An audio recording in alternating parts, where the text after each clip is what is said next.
آج اللہ پاک معاف کرے کہ ہم دنیاوی لحاظ سے تو اپنے تمام کاموں کو اپنے وقت پر ادا کرنے کا اہتمام کرتے ہیں، لیکن نماز کا اہتمام نہیں۔ ہم یہ نہ سمجھیں کہ نماز ضائع ہوگی، نماز نہیں، میں خود ضائع ہوں۔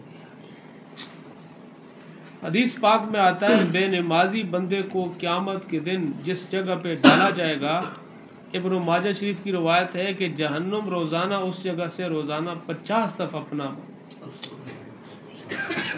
جس جگہ سے جہنم بھی پناہ مانگے تو پھر میرے عزیزوں بتاؤ وہ کتنی سخت جگہ ہوگی۔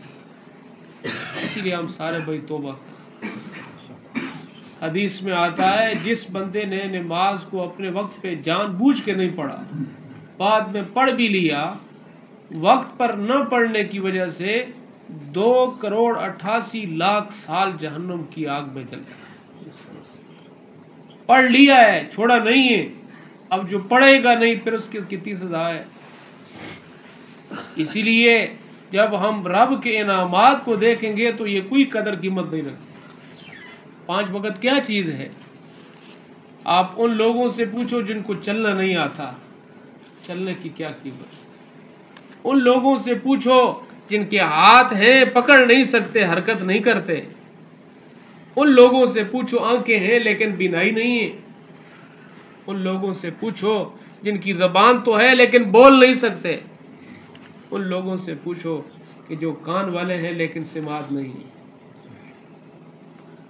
پھر پتہ چلے گا کہ ہم تو 24 گھنٹے سجدے پہ سر رکھیں، ہم حق نہیں ادا کر سکتے۔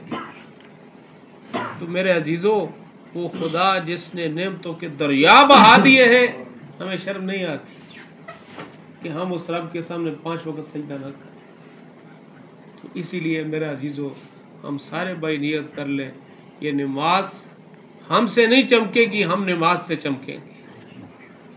اگر ہم نماز نہیں پڑھتے، ہم اس بات کی فکر کریں کہ ہمارے اندر کوئی ایسی کمزوری ہے کہ رب نے اپنے سامنے کھڑا ہی نہیں کیا ہے، اللہ نے اپنے سامنے کھڑا ہونا پسند ہی نہیں کیا ہے۔ تو اسی لیے اللہ نے فرمایا وہ لوگ جو نماز کو قائم کرتے ہیں، نماز کا قائم کرنا یہ ہے ایک تو پورے وقت پہ ادا کریں اور صحیح طریقے سے ادا کریں۔ آج ہم سب کو نماز کا اہتمام کر کے نماز کی چیزیں سیکھنی چاہیے۔